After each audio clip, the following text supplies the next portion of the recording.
ମୁଁ ଶାଗ କଟେଇବା ପାଇଁ ଆସିଛି ବାଡ଼ିକୁ। ଗଛ ମୂଳରେ ଠିଆ ହେଇଛି। ଜାମୁର ଗଛ, ନଡ଼ିଆ ଗଛ ମୋର ଛାଇରେ ଠିଆ ହେଇଛି।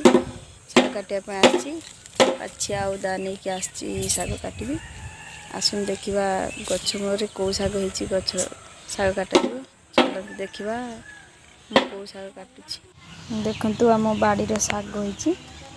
ହେଉଛି ଆମର ସୁସୁଣ୍ଡି ଶାଗ କୁହନ୍ତି। ଏ ପାଣିରେ ହୁଏ, ନା ଶୁଖିଲାରେ ହୁଏନି। ଏ ତଳା ଶାଗ ବି ନୁହେଁ, ଏ ପାଣିରେ ହୁଏ। ଆଉ ଏ ଦିନରେ ବି ଆମର ହେଉଛି। ଆମର ଗଡ଼ିଆ ପାଖରେ ଏ ଶାଗ ଲଗାଯାଏ। କିନ୍ତୁ ଆମର ଏ ଶାଗଟି ମୁଁ ଏଠି ଜାଲ ଘେରି ଦେଇଛି, କାହିଁକିନା ଆମର ପାଇପ୍ ପାଣି ଜମା ଆସୁଛି। ସେଥିପାଇଁ ନଷ୍ଟ କାହିଁକି କରିବି, ମୁଁ ଏଠି ଶାଗ ଛାଡ଼ି ଦେଇଛି। ଦେଖନ୍ତୁ ବାଡ଼ିରେ ଆମର ସବୁ ରକମର ଶାଗ ଅଛି।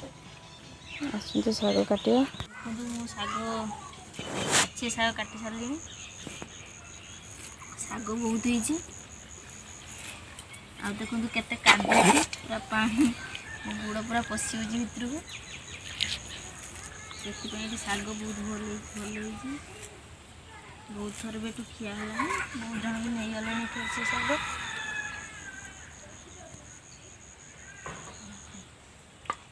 ମୁଁ ଶାଗ ତୋଳିକି ଆସିସାରିଲିଣି। ଆଜିକା ରୋଷେଇ ପାଇଁ ଶାଗ ତୋଳା ହେଇଗଲା। ଆଜି ଶାଗ ଭଜା ହେବ। ଏମିତି ଘରେ ସୁସୁଣ୍ଡି ଶାଗ ଲଗାନ୍ତୁ, ଖାଆନ୍ତୁ। ଆଉ ଏ ସୁସୁଣ୍ଡି ଶାଗର ଗୋଟେ ଉପକାରୀ ଅଛି।